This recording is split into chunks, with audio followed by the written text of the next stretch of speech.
할렐루야, 반갑습니다. 우리 인사하겠습니다. 시작. 우리 교회 빛나는 당신 사랑합니다. 진짜 옆에 계신 분이 반짝반짝 빛납니까? 진짜요? 아멘. 한 번 더. 그러면 그 빛나는 광채를 보시면서 시작.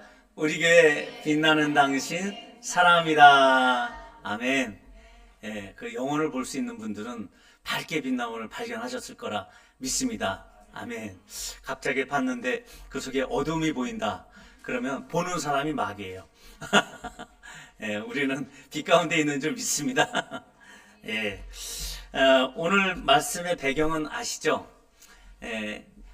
예수님이 평소에 사랑하셨고 예루살렘에 거하시다가도 가서 쉴 만한 곳이 없는데 대략 한 5리 정도 된다고 표현하고 있는 한 2.78km 정도 되는 베단이라고 하는 이 마을에 있던 마르다, 마리아, 이 나사로 이 3남매가 있던 그 집을 선호하셨어요. 왜냐하면 그 집이 편했겠죠.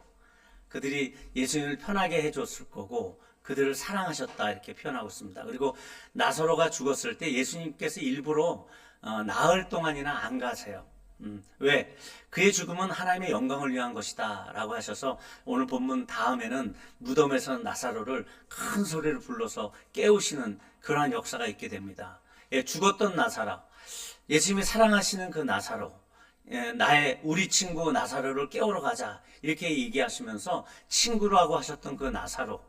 그러니까 이 형제는 뭐 헬라어 언어로는 누가 누이고 누가 오빠고 동생인지 잘 모르지만 5장 8절에 보니까 우리 11장 8절이었나요?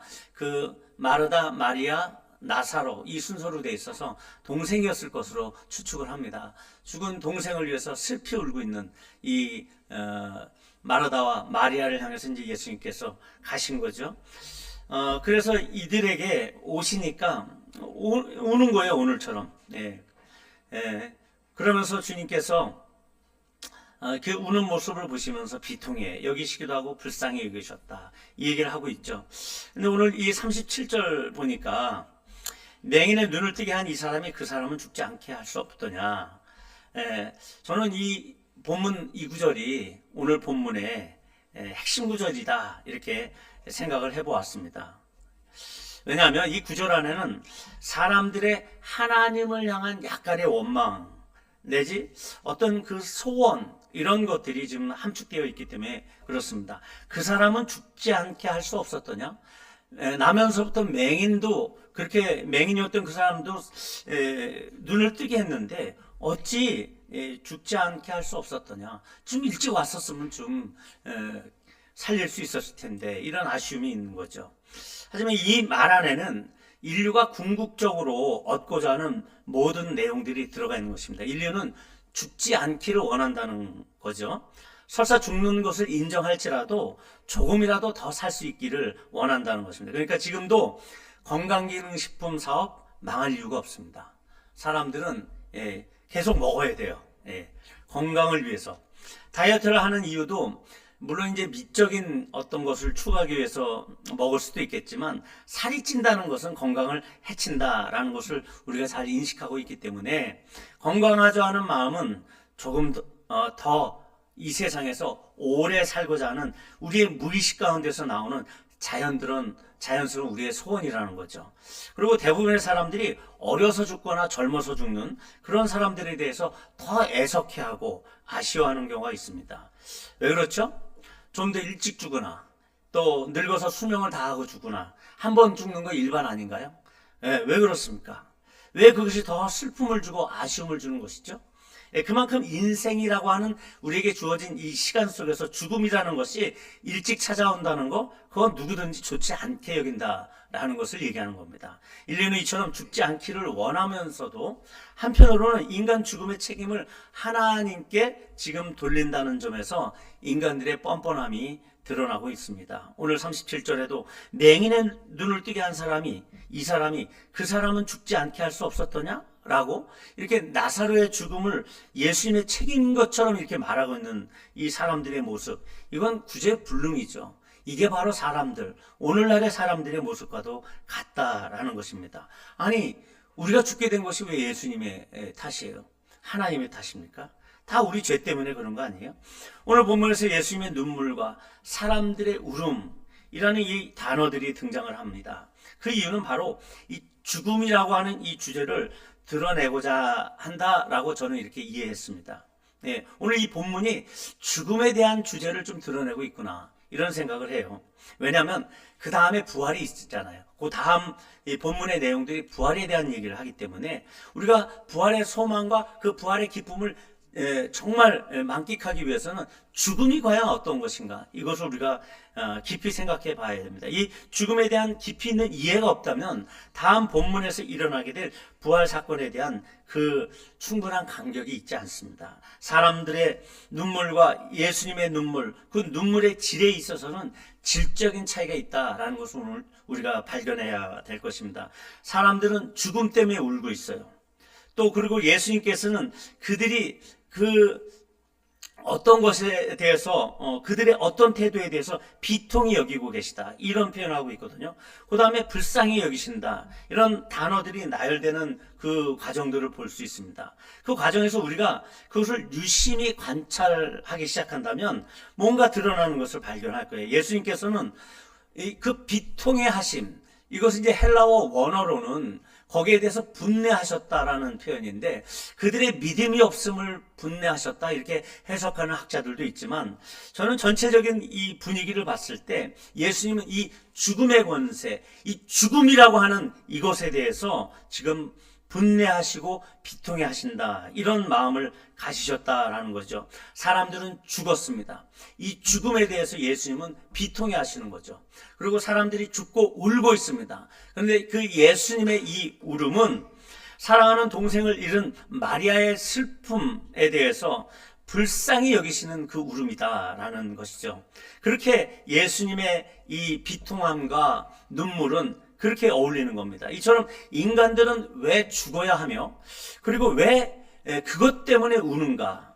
죽음과는 전혀 상관이 없으신 영존하시는 하나님이신 이 예수님께서 왜 인간들의 죽음에 대하여 비통해 하시고 사랑하는 자의 죽음에 대하여 슬퍼하고 우는 그 울음에 대해서 왜 불쌍히 여기시는 마음을 갖는가? 이것이 오늘 본문을 통해서 우리가 살펴보아야 될 중요한 관점입니다. 어찌됐든 죽음이라는 것은 이별 내지 단절을 말하게 됩니다. 그것의 전제는 사랑이라는 것이 있기 때문에 인식할 수 있는 거예요. 인생에 애착이 없는 사람들을 한번 생각해 보세요. 그들에게는 죽음이 대수롭지 않을 겁니다. 세상을 사랑하지도 않고 세상에 있는 것들을 뭐 돈이나 명예나 이런 거 사랑하지도 않고 세상에서 사랑할 만한 사람들이 없는 사람이라고 하면 죽음이라는 게 뭐 별로 그에게 두려움이 대상이 아닐 것입니다. 그러나 사랑하는 사람이 많고 세상에 애착을 둘 만한 물건이 많은 사람이라면 죽음이란 그런 존재들로부터의 단절이라는 점에서 우리는 울게 되는 것입니다. 이런 측면에서 이별이라는 이런 주제는 사랑하는 관계를 전제로 깔고 있는 것이죠. 지금 동생을 잃은 이 마르다와 마리아의 이 이별, 죽음은 곧 이별이었습니다. 그 동생이 말썽꾸러기였고 설사 집안의 문제라고 했을지라도 그를 사랑하기 때문에 울 수 있는 것입니다. 이런 사랑이라는 관계를 전제로 깔고 있기 때문에 그것이 슬픔이 되는 것이고, 사람들은 그것 때문에 괴로워서 술도 마시고 또 어떤 드라마에서처럼 그 사랑하는 사람을 따라서 생을 마감하는 경우도 있다라는 거죠. 그러니까 이 사랑이라는 것은 오묘한 관계를 얘기합니다. 그러면서 혹은 어떤 하나님의 창조물일 수도 있어요. 하지만 성경이 말하는 이 사랑은 하나님의 속성이라는 것이죠. 사람들을 기쁨과 행복의 극치를 안겨주기도 하고 상대적으로 사람들을 슬픔으로 몰아넣게 하는 그 원인이 바로 사랑이라는 것입니다. 그놈의 사랑만 없다면 결혼도 안 했을 것이고, 결혼을 안 했다면 원수 같은 남편, 호랑이 같은 아내도 내게 없었을 것인데, 이런 생각을 해볼 수 있지 않습니까? 안 그런가요? 호랑이 같은 아내가 없으신가요? 예. 그러니까 성경에서 원인을 찾는다면 결국은 사랑의 원천이신 하나님의 문제인 거죠. 하나님은 사랑이셔가지고 우리에게 서로 사랑하나 뭐 이런 얘기를 하시냐고요. 요한일서 4장 7절 사랑하는 자들아 우리가 서로 사랑하자. 사랑 하나님께 속한 것이니 사랑하는 자마다 하나님으로부터 나서 하나님을 알고 사랑하지 아니하는 자는 하나님을 알지 못하는 이는 하나님은 사랑이심이라. 사랑하는 자들 하나님이 같이 우리를 사랑하셨은즉 우리도 서로 사랑하는 것이 마땅하도다. 하나님 우리를 사랑하시는 사랑을 우리가 알고 믿었노니 하나님은 사랑이시라. 참 하나님이 사랑이시다. 하나님의 속성을 얘기하는 거죠. 하나님은 사랑이세요. 그러니까 오늘 예수님의 이런 문제, 함께 눈물을 흘리시는 그 이유, 이런 것들, 비통해 하심, 이런 것들의 원인은 바로 사랑입니다. 결국 죽음이라는 비참한 인류의 상태는요, 모든 것을 그 아름다운 이 세상과 아름다운 관계 가운데에서 멀어지게 하는 저주인 것이죠. 네. 이 세상 살아가면서 사랑할 줄 아는 사람들은 이 죽음이 저주일 수밖에 없는 겁니다. 이 죽음의 원인을 성경은 바로 죄라고 하죠. 욕심이 잉태한 즉 죄를 낳고 죄가 장성한 즉 사망을 낳느니라. 그러나 이 죽음을 이길 분은 오직 죄 없으신 우리 주 예수 그리스도밖에 없으셨습니다. 그런데 하나님께서도 근거 없이 이 죽음이라는 이것들을 처단할 수 없으셨던 것은 하나님은 공의로운 분이시기 때문에 그렇습니다. 이 죽음을 하나님이 원하시는 것은 아니지만 이 죽음이 사랑하는 사람들에게 이미 임하였고 우리들에게 임한 거죠. 지금 나사로에게 임한 것처럼 죽음이 임하였고 그것을 제거하기 위한 근거가 있어야 되는데 근본적으로 그들이 저지른 죄를 없이 하는 것 또한만이 바로 그 근거가 되는 겁니다. 이는 죄가 일절도 없으시니까 그 죄를 온몸에 짊어지고 죽음을 경험하는 방법밖에 없었다라는 것이죠.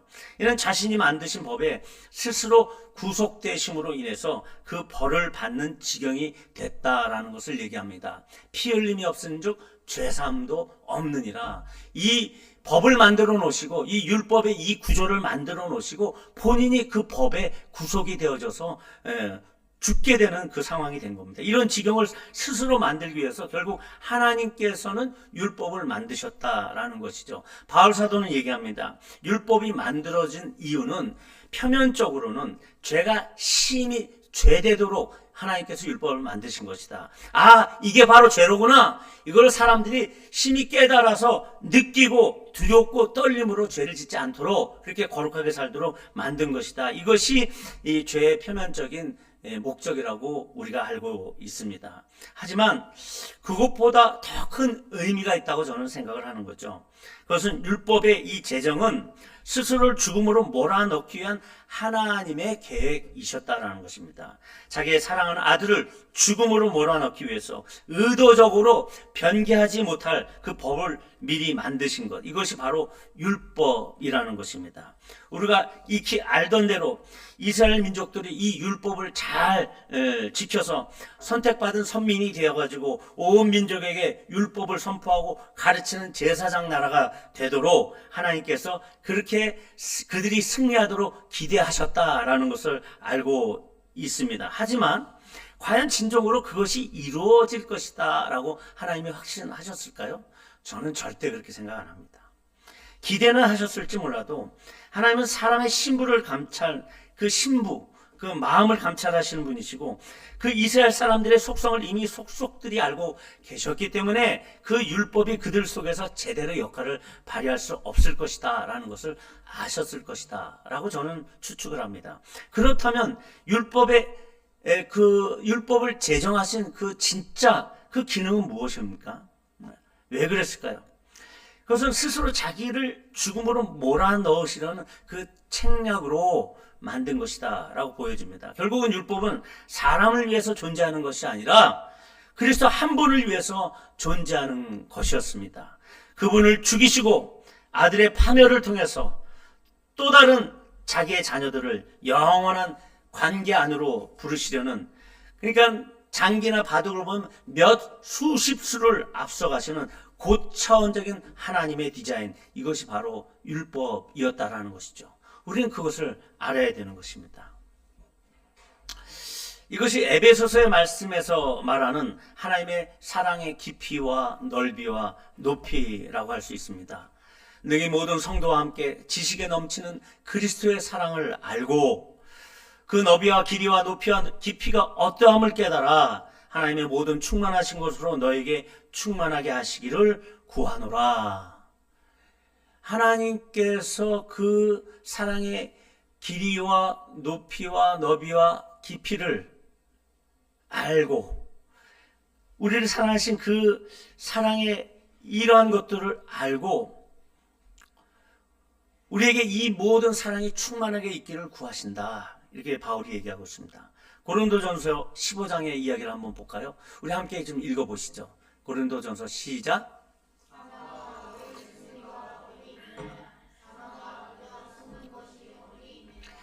사망이 쏘는 것은 죄요 죄의 권능은 율법이라.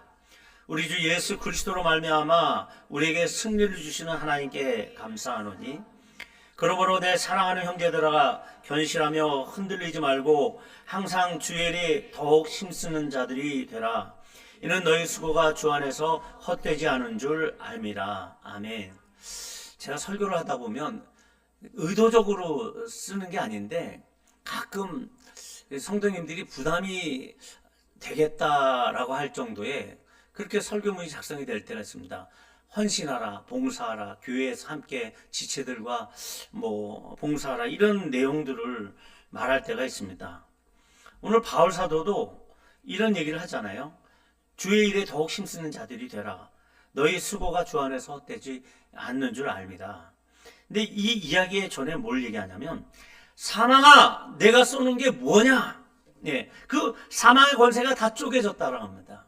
사망에서 쏘는 것은 죄입니다. 죄로부터 이 사망은 죄로부터 나왔고 이 사망은 계속 죄를 향해서 화살을 날리고 있는 겁니다. 우리의 죄가 그 사망의 영향력 가운데 늘 살아있는 것처럼 보여요. 하지만 죄의 권능은 율법이라. 그 율법은 깨졌습니다. 예수 그리스도 때문에. 이 율법은 예수님 때문에 있었고 예수님께서는 그의 부활로 말미암아 사망을 깨트려 버리셨어요. 사망 곧 죽음의 공포를 이길 힘은 오직 부활하신 그리스도의 능력밖에는 없다는 것이죠. 죽음으로부터 승리하신 우리 주 예수 그리스도는 지금도 우리를 공포를 앗아가시는 그러한 분이십니다. 그러니까 이 사망이라는 것 안에 있는 두려움들이 있어요. 염려가 있습니다. 이런 거 하나님 주시는 게 아닙니다. 이거는 독극물이에요. 염려, 걱정, 두려움, 이런 것들에 대해서 두려워할 필요가 없다는 거죠. 단지 그분의 뜻에 순복하기만 하면 돼요. 먹고 살 거 걱정 안 하셔도 됩니다.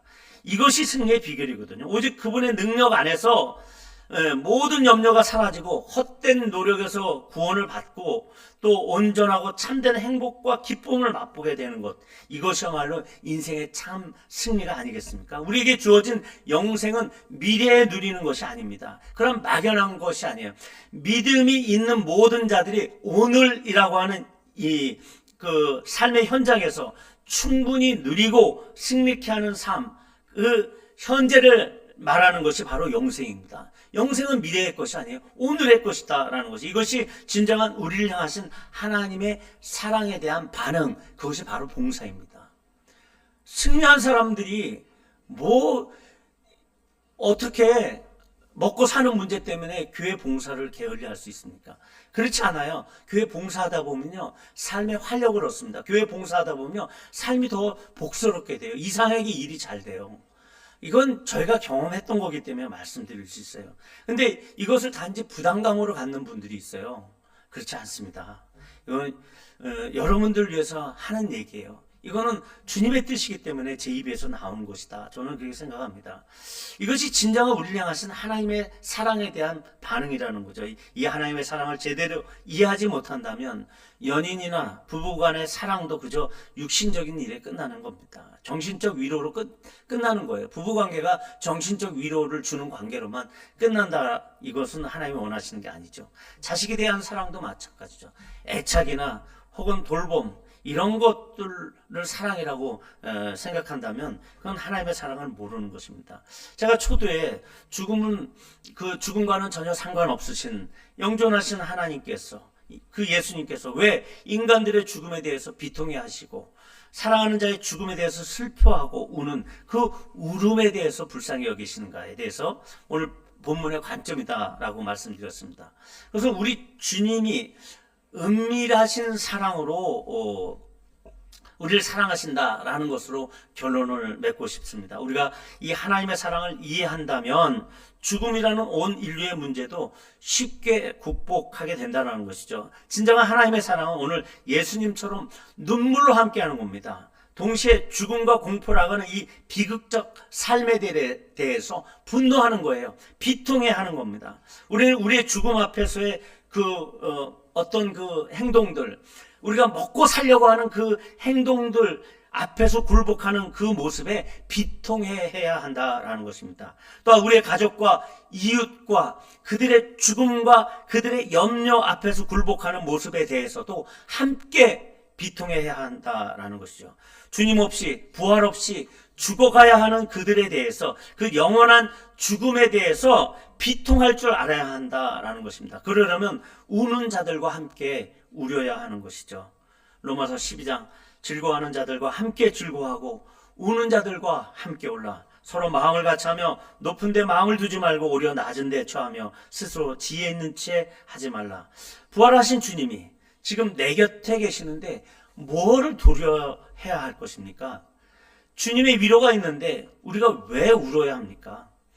그저 무척이나 그를 사랑하기 때문에 함께 울어주는 거예요. 우리의 이웃들, 우리의 친척들과 함께 울어줄 뿐이지 우리는 울 존재가 아니다라는 것입니다. 그저 죽음이라는 권세에 대해서 비통해하며 우리가 분노를 일으켜야 됩니다. 주님께서 나사로를 무척이나 사랑하셨다라는 것은 요한복음 11장 군데군데 알 수가 있어요. 그를 무척이나 사랑하셨기 때문에 울으셨던 거예요. 지금 무덤이 어딨냐 물어보시면서 울컥하시는 거예요.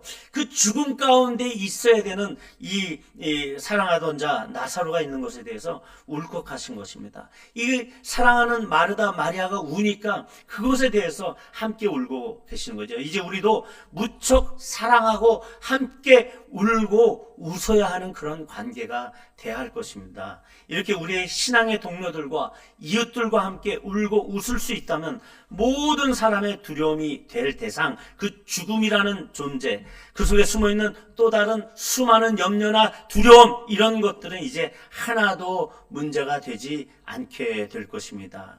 요한일서 4장 18절, 사랑 안에 두려움이 없고 온전한 사랑의 두려움을 내쫓는다니. 두려움에는 형벌이 있습니다. 두려워하는 자는 사랑 안에서 온전히 이루지 못하니라. 두려움을 없애십시오. 두려움은 어둠이에요. 두려움은 죽음, 사망에서 오는 겁니다. 이 두려움을 온전히 없앨 수 있는 방법은 주님을 뜨겁게 사랑하는 그 온전한 사랑으로 없앨 수 있는 것입니다. 사랑은 여기 있으니 우리가 하나님을 사랑한 것이 아니요 하나님이 우리를 사랑하사 우리 죄를 속하게 하여 화목제물로 그 아들을 보내셨습니다. 우리 주님이, 우리 아버지께서 우리 주님을 우리에게 보내주신 그것이 사랑이에요. 사랑입니다. 하나님의 그 깊은 사랑 때문에 이 율법 자체도 그 예수님 한 분을 위해서 우리에게 주신 거예요. 요한일서 4장 12절, 13절, 14절에 보니까 삼위 하나님의 연합의 그 아름다운 작품이 바로 사랑이다라는 것을 보게 됩니다. 어느 때나 하나님을 본 사람이 없을 때 만일 우리가 서로 사랑하면 하나님이 우리 안에 거하시고 그의 사랑이 우리 안에 온전히 이루어지느니라. 그의 성령을 우리에게 주심을 우리가 그 안에 거하고 그가 우리 안에 거하시는 줄 아느니라. 아버지가 아들을 세상의 구주로 보내신 것을 우리가 보았고 또 증언하였노라. 이 안에서 아버지가 등장합니다. 아들을 세상의 구주로 보내셨다. 또한 성령을 우리에게 주셨다. 이 삼위 하나님의 연합의 작품, 이것이 바로 사랑인 것입니다. 이 사랑의 결정 작품, 이것은 바로 예수님을 십자가에 다시는 거죠. 예수님 가끔 우리가 느껴질 때 아버지의 일을 행하러 오신 순종하는 모습만 우리가 생각할 때가 있습니다. 철저한 주님의 순종, 철저한 사명자로서의 십자가를 지신 그 주님의 모습만을 우리가 생각할 때가 있습니다. 그러나 그것은 진짜 예수님이 드러내시지 않으시는 성품의 기원을 둘 뿐입니다. 예수님은 자신 속에 있는 그 깊은 사랑을 숨기시려고 그저 사명자의 겉모습만을 말씀하신다라는 것을 우리는 알아야 됩니다. 우리는 사명 감당하러 온 사람들이 아니에요. 물론 사명 감당해야죠. 하지만 그게 진짜 목적이 아니다라는 것입니다. 예수님 우리를 사랑하시되 은밀히 사랑하시기를 좋아하시는 분이시다라는 것을 알아야 됩니다. 아가서 2장 무화과 나무에는 푸른 열매가 익었고 포도나무는 꽃을 피워 향기를 토하는도다. 나의 사랑, 나의 어여쁜 자야, 일어나서 함께 가자. 바위 틈 낭떠러지 은밀한 곳에 있는 나의 비둘기야, 내가 내 얼굴을 보게 하라. 내 목소리를 듣게 하라. 내 소리는 부드럽고 네 얼굴은 아름답구나. 우리를 사랑하시는데 이 은밀한 곳에 있는 우리를 사랑하시는구나. 우리 예수님의 사랑은 진짜 귀하고 깊이가 있고 정말 넓은 사랑이기 때문에 이렇게 은밀한 사랑으로 우리에게 다가오시는 겁니다. 하지만 거짓 목자는 어떻죠? 말로 크게 외칩니다. 하지만 예수님은 양들을 위해서 자기 생명을 놓을 만큼 사랑하셨어요. 그런데 그것을 드러내놓고 말씀하시지 않으셨습니다. 3년 동안 예수님의 제자들과 동고동락 하시면서도 예수님이 십자가에 달리는 그 순간까지 제자들이 잘 모르게 그렇게 십자가를 감당하신 분이십니다. 이것이 예수님의 사랑의 은밀성 아니겠습니까? 혹은 예수님의 사랑의 깊이라고도 표현할 수 있습니다. 떠벌리면서 나 십자가 짓게, 나 너희 사랑해, 이런 말씀 안 하셨어요. 그러니까 참된 사랑은 뒤에서 오는 사랑입니다. 앞에서 드러내고 사랑한다고 떠버리지 않아요. 아내와 남편, 자녀를 사랑한다면 진실로 그를 위해서 울어줘야 되는 거예요. 그 앞에서 울지 말고 주님 앞에서 울어야 되는 거죠. 그들을 바꿀 수 있는 분은 오직 우리 주님밖에 없기 때문에 그렇습니다. 호랭이 같은 아내 안 바뀌어요. 그를 위해서 뒤에서 울어야 됩니다. 우리 교회가 이제 장로님을 세우고 그를 교회의 어른으로 존경하며 그분은 교회와 성도들을 자기의 몸처럼 사랑하는 그러한 귀한 관계를 새롭게 형성하는 그러한 시점에 우리가 도달하게 됐습니다. 그렇다면 우리는 이제 그분을 위해서 뒤에서 울면서 기도해야 하는 것입니다. 그분도 교회를 위해서 성도들을 위해서 새벽마다 기도를 할 것입니다. 이것이 아름다운 하나님 나라의 관계인 것이죠. 이 관계를 위해서 우리가 서로 사랑하는 것입니다. 이 모습이 하늘나라에 기록되는 진정한 사랑의 모습 아닐까 이렇게 생각을 하죠. 이제 우리가 어떻게 살아야 하겠습니까? 왜 주님을 사랑해야 하고 하나님의 나라를 사랑해야 되고 교회를 내 몸처럼 사랑해야 하겠습니까? 주님이 우리를 위해서 핏값으로 사신 것이 바로 우리 교회 아닙니까? 성경에서 멀리 있는 친척이나 그 형제들보다 가까운 이웃이 더 낫다라고 말하고 있습니다. 내 친구와 내 아비의 친구를 버리지 말며 내 환난 날에 형제의 집에 들어가지 말지어다. 친구들을 버릴 필요 없다는 겁니다. 왜? 환난 날에는 형제 집에 가도 안 도와줘요. 그런데 평소에 가까운 이웃이 형제보다 나으니라. 그러니까 진정한 가족은 공동체의 식구들이다라는 것을 성경은 말하고 있습니다. 어제 귀한 아주 축복된 소식을 들었습니다. 우리 신정 자매가 우리 김현영 형제님의 아내죠. 둘째 애를 임신한 것 같다라고 하는 귀한 소식을 들었습니다. 벌써 입덧을 하고 있대요. 네, 병원은 안 가봤대요. 네, 테스트 해보니까 그런 것 같답니다. 박수 한번. 짜자. 아이고, 애국하고 있어요. 네. 온 공동체에 이렇게 자녀 하나가 태어난 것이 우리의 기쁨이 되는 것은, 그리고 이제 본인들 자신들은 이 세대의 젊은이들이 생각하는 것 같은 아이 하나를 더 낳으면 교육은 어떡하지? 교육비는 어떡하지? 이런 두려움도 있을 것입니다. 하지만 우리 사모님께서 그 아이가 나면 자기가 산후조리를 해주겠다. 이런 저는 믿기지 않는 그런 제안을 했다고 합니다. 자기도 자기 큰아들 자식도 산후조리 안 해줬으면서 자기 체력으로 그걸 할 수 있다. 이것이 저는 사랑이 아닌가 그렇게 생각을 합니다. 또 내가 돈으로 때려야 되겠구나 이런 강한 인상이 내 속에 와서 닿았습니다. 자, 이것처럼 진정한 가족은 우리 공동체 식구들입니다. 우리 더욱 삶의 기반을 공동체에 두고 서로 자주 마주하고 함께 일하고 함께 봉사하면서 함께 예배하면서 진정한 하나님의 도움이 내 이웃을 통해서 온다라는 것, 이것을 우리가 좀 발견했으면 좋겠습니다. 예수님은 그렇게 눈물을 흘리시는 거예요. 예. 나를 위해서, 나 한 사람, 소중한 내 사랑을 위해서 예수님이 눈물을 흘리시는 것처럼 우리도 이렇게 나의 형제와 자매들을 위해서 눈물을 흘리지 않은 그러한 지혜로운 우리 모두가 됐으면 좋겠습니다. 기도하시겠습니다.